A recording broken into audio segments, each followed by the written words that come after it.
afternoon, everyone. Thank you for joining us this evening for the Richmond Community Budget Meeting. I am Markeisha Guillory, Budget Administrator here at the City of Richmond. I'm also joined by my colleagues, Vernesia Ward, Bertram Jones, Antonio Banuelos, Belinda Brown, LaShonda White, Sal Vaca, and the information technology staff will also be supporting us. And again, we just want to welcome you all to this meeting. Before we get into the presentation, we just want to inform you that the meeting is being recorded. And at the end of the presentation, we'll open it up for a question and answer session. And you will be able to use the raised hand feature to ask a question or present a comment, or you can use the Q&A feature to type in a question or comment. So with that, we'll go ahead and get started with the presentation. The agenda for the presentation includes an overview of the budget. We'll talk about how the city generates its revenue and how it spends its revenue. We'll also look at the current status of the budget for the fiscal year 1920 and the fiscal year 2021. We'll talk a little bit about next steps in the budget process, and then we'll have the question and answer session. So this represents the organizational structure for the City of Richmond. We recently had a reorganization back in January of this calendar year to consolidate some departments based on the functions of those departments and just to make city processes and procedures and service delivery more streamlined. And so with that, we have a number of departments that were consolidated. We also have new departments, such as the Internal Services department over on the far right. That includes HR and Human Resources and Finance under one umbrella. On the far left, we also have the Economic Development Department, which includes housing programs such as the Richmond Housing Authority. It also includes economic development projects, and then also the Arts and Culture division that was previously under the library. Toward the middle, we have the Library and Community Services, which consolidated library and the Recreation Department. It also includes the Transportation Department and Employment and Training. And then Public Works now includes the previous Public Works Department and also the Department of Capital Improvements. And so this reorganization was done to increase the effectiveness and efficiency of the city processes in carrying out its mission. So here's the list of the City Council strategic priorities. There are 5 main areas that the City Council recently updated. And within these, each department comes up with their performance measures and their benchmarks for things or programs and services that they would like to carry out. We also use these as the guideline for developing the annual budget. So just to talk a little bit about the purpose of the budget, there are 4 main objectives. As we all know, the budget is a formally adopted document. It's adopted by the City Council on an annual basis. It serves as a policy document. It shows what the policies that the City Council plans to carry out for the year. It is also a financial plan. It shows the expected revenues that we expect to receive in all of the city's funds, and then what we plan to expend them on. It's also an operations guide, meaning that it maps out the mission, the goals, the performance measurements of each city department, and it informs readers of what each department does and why they exist. And then lastly, it's a communications document. So it provides the reader with a general and specific overview of the city's finances. We have a very wide array of users who refer to our budget for information. That includes you all, the Richmond community, people from other communities as well, vendors or developers that are planning to do business with the city, the bond rating agencies, our financial advisors, and a whole slew of other people who reference our budget document. We also submit our documents annually to 2 budget award programs, and we've received those for the last 9 consecutive fiscal years, to the Government Finance Officers Association, and then also the California Society of Municipal Finance Officers. And what those awards mean is that we are preparing a document that meets the highest of professional standards in the public administration field. Here's a snapshot of our annual budget cycle, which starts on July 1 of each year and ends on June 30. We're always working within 3 fiscal years. So we have the year-end audit. So we're taking a look back at the previous year and closing the books for that year. We're also working in the current fiscal year.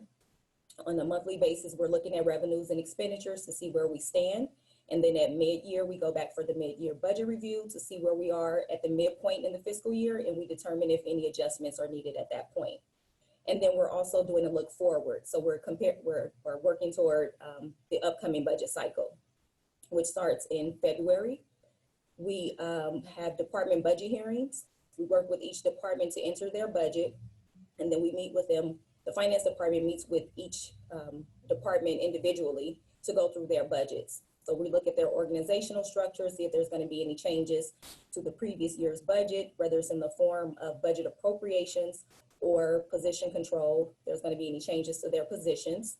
We also look at capital improvement projects, grants, and so on and so forth. And then we also look at their overall structure and their the goals that they plan to accomplish for the upcoming fiscal year. For the first Tuesday in May, we're required to bring a draft budget to the City Council. This is mandated by ordinance. And so we present the budget, the status of the budget and where we're at that point for the upcoming budget year. We also hold community meetings. We typically do those in April and May. It's a little bit later this year.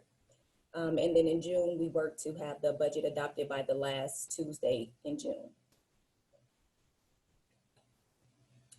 So our budget goals for the fiscal year 2020-21 is to achieve a structurally balanced budget. It's important that we work towards long-term fiscal sustainability. We do acknowledge and recognize that we are up against some significant challenges, and we know that this probably won't happen within the next budget year, but ultimately we would like to have a structurally balanced budget.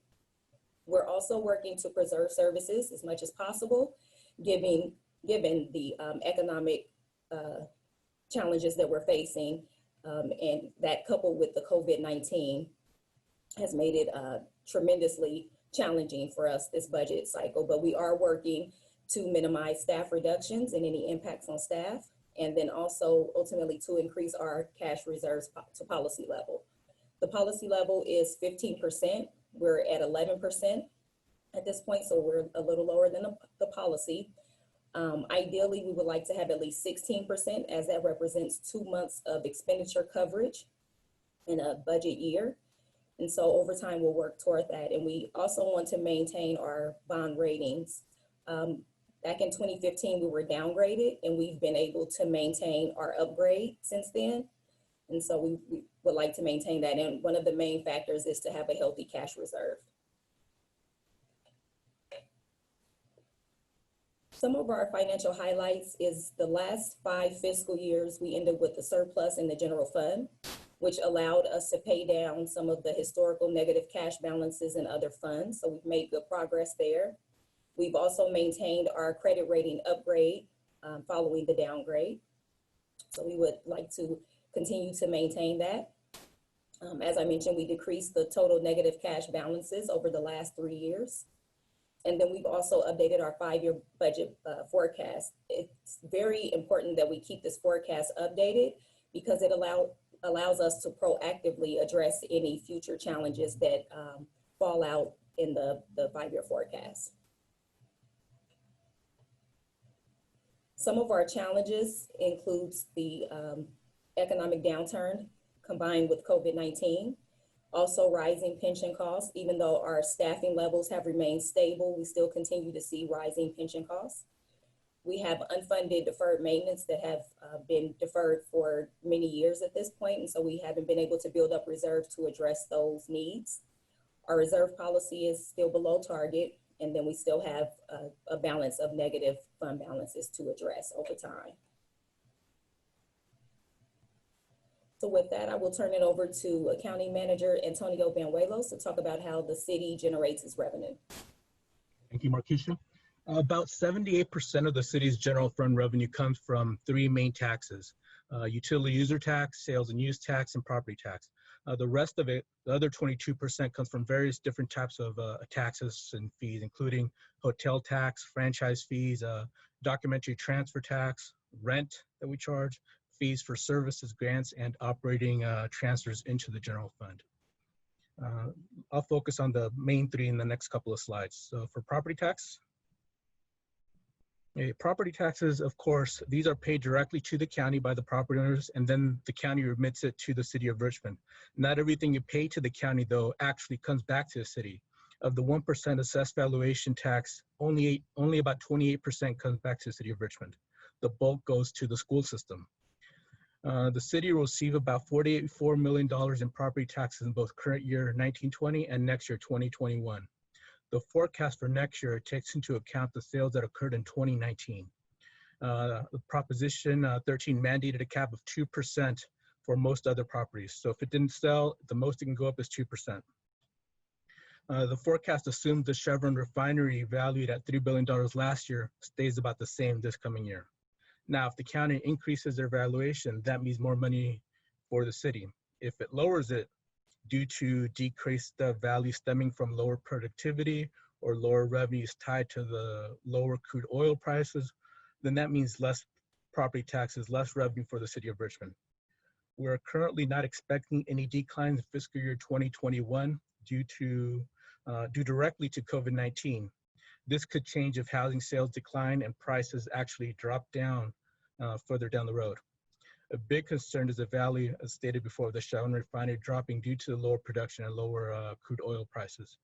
Usually we get a report from the county the first week of July, but this year, due to the shelter in place, that report will likely not be available until mid-August. Okay, for sales tax. Of course, most are paid directly by the consumer when they purchase certain products. Again, like property tax, not everything you pay in sales tax, though actually comes back to the city. The current sales tax rate in the city of Richmond is 9.25%. Of that 9.25%, only 2% comes back to the city of Richmond. The bulk goes to the state of California. Before COVID-19, sales tax was our biggest revenue stream. We were originally expecting about $48 million. After COVID-19, though, we'll be closer to $41 million. The sales tax revenue stream in our new is a revenue stream that has been most affected by COVID-19 because of all the closures of restaurants, of certain stores, and non-essential businesses. The forecast for next year takes into account a low growth back to normal. Whatever that new normal ends up being is a guess at this time. Some businesses are more affected than others and will take longer to come back. For utility user taxes, this revenue is paid by different providers of the different utilities. It is not collected by neither the county nor the state, like property tax or sales tax. So the money usually comes directly to the city of Richmond. In fiscal year 1920, we're expecting a total of $46 million from this revenue stream. It is collected by various cell phone and telephone companies, by Comcast and AT&T for cable, by PG&E and MCE for gas and electricity. You'll see it on your various monthly bills. This is also paid directly by Chevron. They pay us directly for the tax settlement and for the max cap provision. The cap amount changes year to year based on a very specific CPI for the Bay Area. Usually it is around 2%, and they will pay over $24 million in fiscal year 2021. No significant impact is expected from COVID-19 for UT. The majority of the accounts are paid by essential businesses or residential accounts. The revenue as a whole is going down next year, though, by $3 million. But that is due to how the Chevron tax settlement was structured several years ago. With the city receiving $7 million this current year, 1920, but only receiving $4 million next year, fiscal year 2021.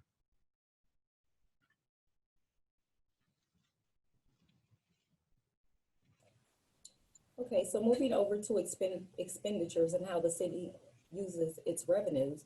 This is a representation of the last adopted budget, which was the fiscal year 1920 mid-year budget. At that point, the budget was $176 million. And as we can see, the composition of the budget here, 74% of the budget is for salaries and wages and benefits. There are also other categories that are non-discretionary to the departments. That would include the utilities category, cost pool, which includes services that are provided to internal departments. So for example, we have to pay general liability insurance, that falls in cost pool. Equipment replacement also falls within the cost pool category. Operating transfers out are transfers from the general fund to other funds. It supports a number of programs, including programs in the employment and training department. And then this category also includes our contractual obligations to other areas. So the Hilltop and Marina Bay landscape districts require a city contribution. Those are also paid out of this category. So the two smaller categories, which are other operating and professional services, that total about 11% of the budget, these are at the discretion of the department for the most part. These are things that support the operations of departments. So professional services include things such as consulting services or audit services, payments that we're required to pay to the county, which are not really discretionary. But for the most part, these two categories are determined by the departments. Over the last few fiscal years, departments have been advised to remain at baseline, and anything over has to be justified. But with the challenge this year with the economy and with COVID-19, we've had to make some reductions to those areas as well. We'll talk about that a little later.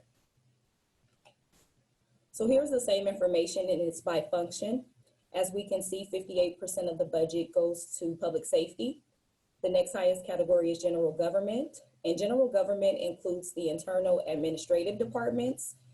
Examples of those would be human resources, finance, city manager's office, city council, city attorney. It's all those services that provide other services to city departments. The third highest category is public works, and then the fourth is cultural and recreational. That includes the library and recreation programs.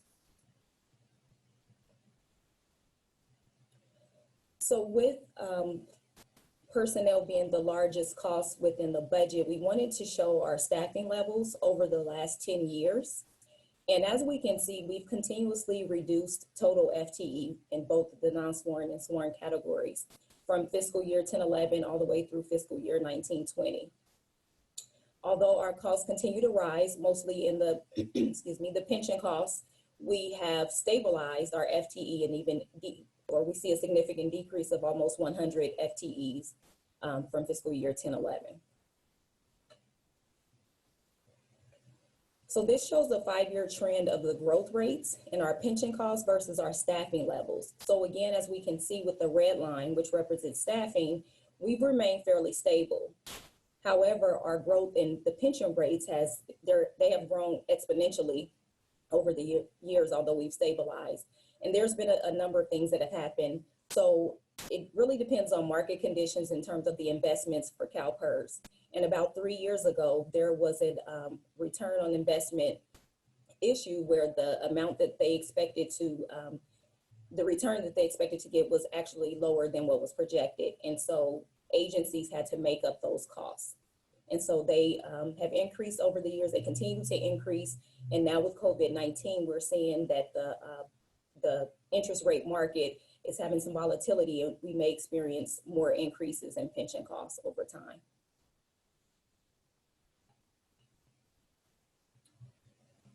So the status of the fiscal year 19-20 and 2021 budgets are shown here in a summarized format.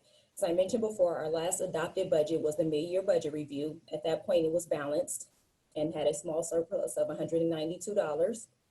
Since then, with the economic downturn and with COVID-19, we are looking at a deficit of almost $7 million in the current fiscal year.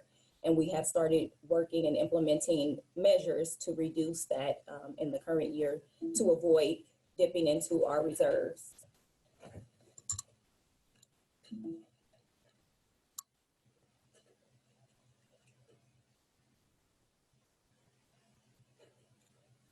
Okay, then for the fiscal year 2020-21, originally we projected a deficit of 27.1 million, and we've had some changes to our revenue projections since then. So we're now looking at a $29.5 million deficit. And one of the increases, or one of the causes of the increase was a reduction in the sales tax projections.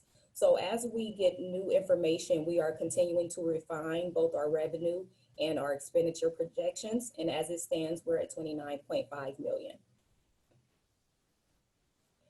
And then this just shows a snapshot of the main causes of that 29.5 million. As we can see, revenue has decreased by 12.6 million since the prior fiscal year, and costs have increased by 16.9 million. And so those make up the deficit for fiscal year 21 that we are projecting at this point. And this is before we implement any of the measures that we have been working with. So facing the significant deficit, stakeholders came to the table to find ways to balance the budget. The stakeholders included a newly formed group, the Ad Hoc Budget Committee, which consists of the mayor and 2 council members. Other stakeholders included city staff, directors, the city manager, and also union representatives. We had a number of brainstorming sessions where we brainstormed on potential strategies for reducing costs and also enhancing revenue. And we came up with about 50 items. And then we took those items and we categorized them into 4 general buckets. The first bucket was the general operating items. These were items that did not directly impact staff. So it included hiring freezes on some positions, reductions in department budgets, such as in the professional services category. And departments went back and looked at their contracts and renegotiated some of those. And so those included items that do not have a direct impact on staff. And then bucket 2 are the meet and confer items. So there are a number of items listed there that require us to have meet and confer with the unions based on our memorandums of understanding or MOUs. Bucket 3 were items to consider after exhausting others. One of the items that stood out in this group was the partial or full closure of libraries and also closing the swim centers, the Kennedy Swim Center and the Plunge. So those items are listed there. And then option 4 were other items that were considered, but we did not implement those or recommend those as balancing strategies for a number of reasons. Some of them are infeasible. Some of them, they're hard to quantify. So it was a number of reasons why they remained in that category. But the idea was to be very transparent and to put forth all of the ideas that came about from those series of meetings. So cost savings measures that were pulled from the list of 50 items that we came up with, these are the ones that have been recommended over the last few city council meetings. They've been done in phases. As we can see here with the first phase, the city council approved the reductions on May 26th, reducing the current fiscal year's deficit down to 3.9 million. I'm sorry, estimated cost savings of 3.9 million. And then for 2021, at that point, we had $15.4 million in cost savings. Since then, we've instituted other measures, and as it stands for 1920, we're looking at a deficit of about $2 million. And then for 2021, we're looking at 9.8 million that will still need to be resolved.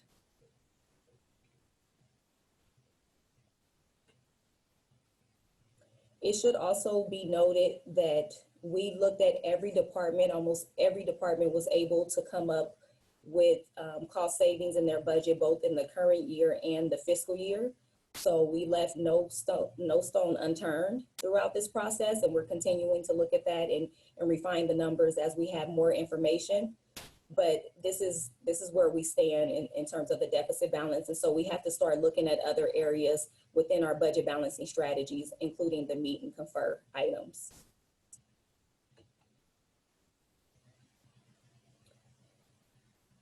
So moving forward in the budget process, the budget development process, we will be returning to the City Council on June 9th for a special meeting where we will be going through the budget balancing proposals and asking Council to provide us with some direction on which proposal they would like to move forward with potentially implementing. They'll also be reviewing all vacant positions for fiscal year 21. A number of them have been slated for hiring freeze, and then there are still some outstanding that are requesting to be filled. And so the plan is for the city council to go through each department's vacant positions and make a final decision if the position will be frozen or if we will fill it. A hard hiring freeze is hard to impose, mostly because there are some really critical positions that are vacant. And so we are looking at them on an individual basis as we go through the process. And then on the 16th, we'll return with some updates based on the direction from the June 9th meeting. And then we'll continue with this until the budget is adopted on June 30.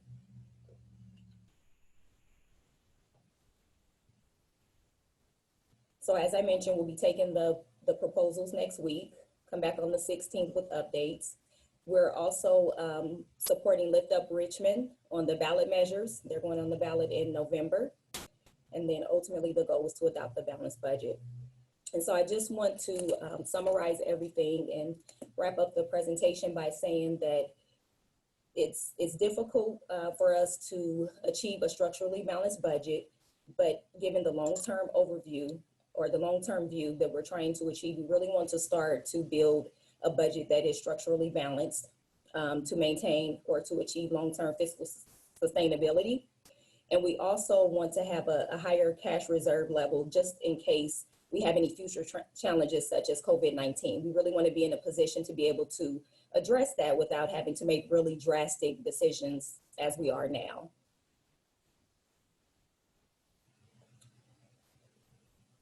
So we've listed a number of resources for you all that provides detailed information on the city's finances. All of our presentations that go before council are on the website, including the attached documents. Our budget documents are there. They include our annual operating, our mid-year budgets, and the capital improvement plan. And then our comprehensive annual financial report, or CAFRs. Those are all on the website. And then we also encourage everyone to visit the Richmond Financial Transparency module. And this allows you to see in real time how the city is performing in terms of its revenue and expenditures for all funds. So thank you for your time. We'll move on to the question and answer session. And before we take live questions, we will read 2 questions that were sent in prior to this meeting, or actually one is a question and one is a comment. So we'll read and respond to those, and then we'll move into the live question and answer. Thank you. Okay, the first question is for Library and Community Services. As the chair of the Richmond Library Commission, I am particularly interested in plans for library services, especially with probably limitations for children attending school both this summer and in the fall. Are there possibilities for partnering with the WCC USD on programs? And this question is from David Dewar. Sal, could you please respond to this question? Yes, good evening. Sal Vaca, Library and Community Services Director, and thanks for asking the question. And clearly there are ample opportunities for us to be working and discussing opportunities to implement programs and expand those programs with the school district, not only in light of COVID, but really long-term relationship and partnership with the school district, recognizing that both of us, the city and the school district, are facing significant financial challenges. And it's really going to be imperative for us to work together in ways that we can leverage resources, sustain the critical programming that supports our students, but also look for ways to expand resources to make that happen. So I look forward to those discussions, and I also look forward to meeting you and the commission to have those discussions about what that partnership with the school district can and should look like. Thank you. Vanessa Ward, City of Richmond Finance Department Budget. The first comment comes from Darby Falkenstein of the Richmond Annex. Support the police department, exclamation point. If officers leave to other agency, that triggers increased crime, loss of intellectual property, what they have learned, overtime to cover the positions, officer stress, cost of hiring and training new officers to get them knowledgeable, independent, and productive. That takes 8 months to a year. The staff at all levels should be compensated and supported for a very intense job that requires crazy hours, missing children's birthday parties, and many Christmas Eves and days. Supporting the agency at the correct level will have officers from other agencies wanting to come to RPD. That should be the goal, along with providing a high level of service to the communities. Thank you, Vernesia. We can go into the live questions. Okay, we have 3 questions so far. This first one is from Sadie. What does public safety include? Public safety includes the police department and the fire department. Okay, the next question, what is the status of the pools? This is Sal Vaca. Well, the pools are closed as of now, but the most recent county guidance does provide for a phased opening of the pools. The Recreation Community Services staff will be meeting next week to put a plan in place for the phased opening of the pools, recognizing that really the safety of our residents, safety of our staff is really paramount to everything that we do. And we'll be making that plan public within the end of the week to provide a timeline for the opening of those pools. Okay, the next question is from Jane Mignon. Are we looking into furloughs for staff to help balance the budget? Yes, we are looking at all options, and furloughs are listed under the meet and confer items on the budget balancing strategies. So we're considering all avenues at this point. So yes, we are looking at furloughs as a possibility. The next question comes from Lucas Manonix. Given the push throughout the nation to create equality amongst our Black communities, are there any major budget cuts to community programs that improve racial justice?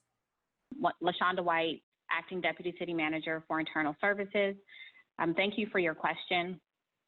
And I wanted to bring up and highlight 3 different things around how we are providing support to encourage, improve racial justice in our community.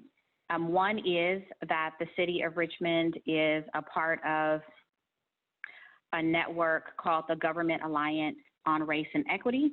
It's a national network of government working to achieve racial equity and advance opportunities for all. We are one of many jurisdictions, not only in Northern California, but across the country, that are really coming together to have, where we receive training and tools and resources to help us do the work that we need to do as government, to make sure that the policies and practices that we have as government are aligned, and that we are really being thoughtful about the work that we do, so that our residents have the necessary resources to be able to, be healthy and have a great life here in Richmond. So we have been a part of that program for almost, 4 years. We have a group of dedicated city staff that are continuing to get together and learn, and we've really crossed departments. And so we're working internally to figure out how do we do the work we need to do to support racial equity in the City of Richmond. We also have provide grants through the Environmental Community Investment Agreement, and through a competitive grant program. We've been doing that. We're going into our 5th year, where we provide funding through a competitive grant process to a number of city or Richmond-based organizations, Richmond-based and Richmond-serving organizations that really have a focus on, many of them have a focus on racial equity, or a focus on making sure that our most at need residents in Richmond, which often are those in our African-American and Latinx communities, have the resources that they need. So we are really excited about that work. And then finally, we have the Department of Children and Youth, where in 2018, voters through measures E and K approved a ballot measure which created the department and a fund, which will be established in fiscal year 21-22, which will provide millions of dollars to organizations in Richmond that are providing services to our young people under the age of 24. And you have, once again, those organizations are really in part of their mission. A lot of them is focused on racial equity and making sure, for example, our young people have voices. so that they can advocate for their needs and for the needs of their families. And so those are just 3 examples of what we're doing. And as of right now, funding has not been cut for the Department of Children and Youth. We still have the ECI grant program in place for next fiscal year, so we can continue to support our nonprofit organizations. And there is some funding still in the budget for our Government Alliance on Racial Equity work. And I open it up to any other departments that want to share more about what we're doing around racial equity in Richmond. Okay, moving to the next question from IBX Fitness. Could you elaborate more on what the recreation program cuts would entail? At this point, what has been approved in the budget is reduced programmings in the various community centers, recognizing that social distancing is a challenge for a lot of the activities. I will note that we do anticipate and are looking forward to opening all the community centers that will be fully staffed with full-time staff that are not being impacted by the budget that's being proposed, but also recognizing that going forward, the programming and the method of delivery of that programming will have to change in light of social distancing requirements and in light of other concerns. Next, we have a question from an anonymous attendee. Regarding Richmond's deferred maintenance, how much has been included in the 2021 budget? How long, it's a 3-part question. How long would it take to work through the 100 million current deferred maintenance? Also, did deferred maintenance increase during the COVID shutdown? So currently we don't have anything budgeted. It's not included in the budget to address the deferred maintenance. We have received information from the director on those things that are deferred, and we were advised that it equates to about $100 million. And that has to go through the capital improvement plan. And right now we don't have the funding for that, so it's not included. We plan to work on the 3 to 5 year plan to start to address that, but we have to build up the reserves to do so. And at this point, we're just not in the financial condition to be able to budget for that in the upcoming fiscal year. But ultimately, as we again work toward long-term fiscal sustainability and a structurally balanced budget, we will have to start addressing those over the next few years. Okay, the next question is from Jan Mignon. What will be taken away from neighborhood councils and the Richmond Neighborhood Coordinating Council? This is, I can speak to a portion of it. Community Services Department under Recreation provides staffing support for the Neighborhood Coordinating Council. And going forward, we anticipate that will continue. We don't see any impact in that area. How does our police budget compare to other similar cities? That's from Lucas Mananix. We have not performed or at least from the finance department perspective, we haven't performed a comparison. I'm not sure if the chief is on the line, but if we don't have that data available right now, we can get back to you with the answer to that by doing some comparative analysis to other jurisdictions. Belinda, do you have anything to add to that? No, I was just going to agree with you in stating that we have not done that kind of analysis yet, but yeah, we can and we should provide something shortly. Thank you. Okay, the next question is from Artrice Morrison. Status of the pools regarding the budget. This is, as I mentioned earlier, the pools are closed at this point, but now with the recent county order that came out today, providing a phase opening, we anticipate to have a plan in place, and we'll be announcing to the Richmond community timeline for the opening of the pools, recognizing that because of those guidelines, we will have to decrease the number of individuals that access those services at the same time. But that information will be shared with the Richmond community. This next question is from an anonymous attendee. What cuts to public safety, if any, have been considered? So along with other city departments, the police department has also proposed a number of cuts. At this point, they exceed $500,000. It's in the form of professional services mostly, but I think it's at least over 500,000, maybe closer to 700,000, but they have made some cuts just as other departments have.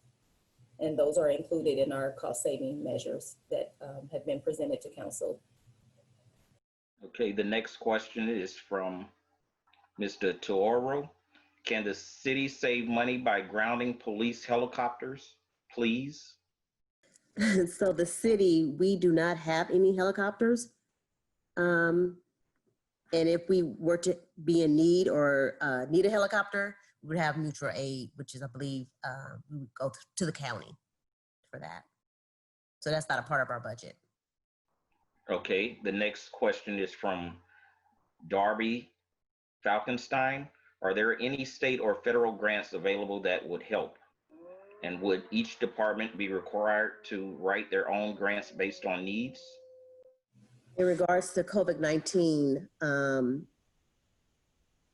there will be one contact person that will be writing the grants for the city regarding the COVID impact part of it. And at the moment, we're not sure how much we'll be receiving. And if I just may go back to the police reductions question, just to clarify, in the current fiscal year, the police department proposed reductions in their budget of 912,000. So it's actually significantly higher than the original figure that I gave. And then for fiscal year 21, they're proposing $1.2 million in cuts. Markeisha, was that just for the operational budget or operation and frozen positions? That's operating budget. Markeisha, this is Sal. If I could elaborate, take a minute just to elaborate a bit more on Darby's question in regards to grants. The City of Richmond's Employment and Training Department has been fairly successful in the last few months in applying for and securing funding from the federal government and the state to assist specifically those individuals that have been laid off due to COVID-19. As background information, since March 16 of this year, 15,000 of our residents have lost jobs directly related to the pandemic. And through our department, we have been able to secure 4 grants totaling nearly $1.5 million to assist those individuals in either retraining or reconnecting back to the labor market, to provide supportive services with grants ranging from $400 to $800 per individual to assist them with life basic skills like paying their utility bills, helping with rent and other assistance, and also to serve youth, disabled youth, and with a focus also on the reentry population. So the City of Richmond is being very proactive in seeking funding opportunities to bring in much needed resources to assist our residents during these very difficult times. Thank you for elaborating, Sal. Yeah, thanks, Sal. Okay, the next question is from David Dewar. Richmond supports many commissions with volunteers involved. They are not able to meet at present due to COVID-19 rules for assembling. Do you think the commissions will be able to meet again in the future? Are there plans for that? This is Sal, and I can speak to the boards and commissions related to the Community Services Department. We do recognize the great value that our citizens bring to those tables, and we're looking forward to continue to work with them, certainly in a different environment, using technology as we're doing right now, to continue to engage our residents and our volunteers in ways that we continue to sustain and improve the programming that we have available in our communities. Hi, this is Shasa Curl, Deputy City Manager, Economic Development. Just wanted to add on a tad from what Sal just mentioned.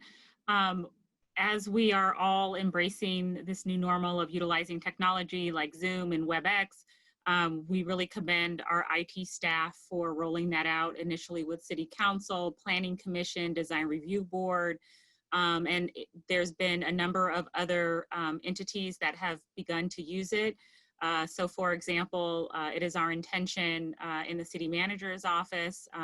We've also had the Economic Development Commission, Parks and Arts and Culture commissions and so forth, that we plan on moving towards utilizing Zoom and other platforms at the latter part of June and into July. So we've had to be thoughtful about the resources we have, and we are continuing to ramp up in coordination with our IT director, Sue Hartman. We have another question from an anonymous attendee. Do we have to accept the cuts recommended by the police department? So we are continuing to look at everything. Nothing has been implemented. So there are still conversations being had and still review and analysis being done on all budgets. And we're prioritizing and determining what cuts will be implemented in the budget. So right now it's not set in stone. It is still there as an option as we have to explore all potential areas for savings. Okay, the next question is from another anonymous attendee. What impacts are anticipated on the city's work to provide, protect, and preserve affordable housing in the city? Shasta, would you like to address that question? Certainly, and also I think Lena is available too if she can be led into the meeting. So I have the pleasure of working with Nanette Beecham. She's the Richmond Housing Authority Executive Director. And at this juncture, we are working very actively with developers to revitalize the Nystrom site. That's a 4-block area in Richmond that we hope to be able to increase the number of units at that site. We're also working on the Hacienda site, which is close to Civic Center on Barrett Avenue. And we also are currently engaged and negotiating on the rehab of Nevin Plaza. So those 3 sites in particular are currently, we are currently actively engaged in working on those. Thus far across the city of Richmond, we have approximately 26 affordable housing developments and about 3,200 units. And so with the leadership of our city council, historically, Richmond has done a really great job of increasing the supply of affordable housing. We know that it is not enough, and so we're continuing to work on increasing the supply of various types of housing stock, and there are a number of projects that have received entitlements. Prior to COVID, unfortunately, some of them had not yet started due primarily to the cost of construction in the Bay Area being extremely high. And so at this juncture, we're looking and continuing to work with developers at other sites throughout the community as identified in the general plan. And we're hoping to activate those areas as well in the coming years. But the planning work, Lena Velasco and her team in community development, they've done a great job of putting together a framework for developers with key priority development areas. And so we're working towards implementing those plans at this time. Thank you. Everyone, this is Lena Velasco from Community Development. I will also note that the major funding source for the city to support the development of affordable housing is our inclusionary housing ordinance, as well as the in lieu fee. So that ordinance will remain in place. Certainly the ordinance or the funds only come in when building permits are issued for those units. And so hopefully, right now we're seeing construction continue, and hopefully that continues as we move forward into the future. So we still have that funding source that's available for us. In addition, we'll be presenting to the City Council an ordinance amendment that would also charge an in lieu fee to the development of non-residential construction, but it'll be a nominal fee to consider the impact that businesses have been affected, but it would only apply to new construction. So that will be coming to the City Council in the near future. Thank you, Lena. We have one more question, Markeisha. Okay. Okay, and this comes from Artrice Morrison. If the libraries and pools need to be cut due to budget balancing, when would the public know? Yeah, at this point, the budget has not been adopted, and those two recommendations are not included in any budget reductions that will be going before council. That's correct. That's it, Markeisha. That's all the questions we have. Okay, so we're right on time. The meeting was scheduled for 1 hour. So again, thank you all for joining us, both to the members of the community and city staff for being able to answer those questions. Following these meetings, we're going to compile all the questions that we did receive via email and during these meetings. We're going to put them in one document and post them on the city's website for your reference. And then also both community budget meetings have been recorded. So we will have links to these the recorded meetings on the website as well. Have a great weekend, and thanks again for joining us for this meeting and continuing to support us as we support you all in the community. Thank you.